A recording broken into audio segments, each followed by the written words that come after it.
Centralization.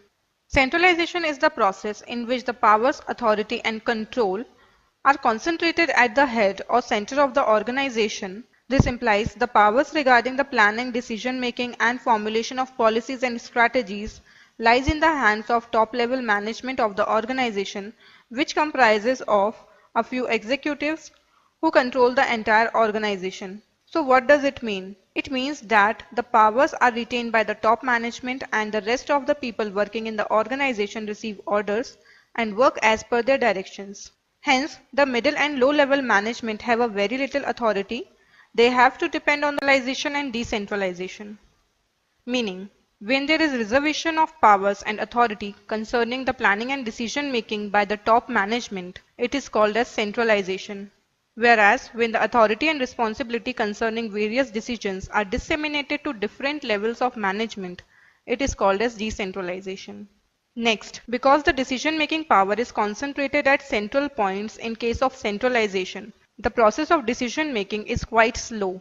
On the contrary, decentralization involves systematic delegation of authority, due to which decision-making process is fast. Next, flow of communication. In a centralized organization, there is vertical flow of communication, which means that it follows a formal communication.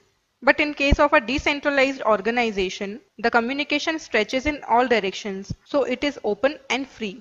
Suitability. A centralized organization structure is best for small-sized organization, but in a large organization, centralization may delay the decision-making process. Also, it will create chaos in the organization as every time the workers need to seek permission from the top management for taking any important decision. So, for a large organization, decentralization is the best. Next, role of subordinate. As in a centralized organization structure, the employees work as ordered and instructed by the top management, so their role is minimum. Conversely, in a decentralized structure, the employees have a certain level of authority regarding decision making related to their area of work, and so their role is maximum. Next, while centralization aims at ensuring control and coordination in the organization, decentralization aims at speeding up the decision-making process and also promoting the development of subordinates.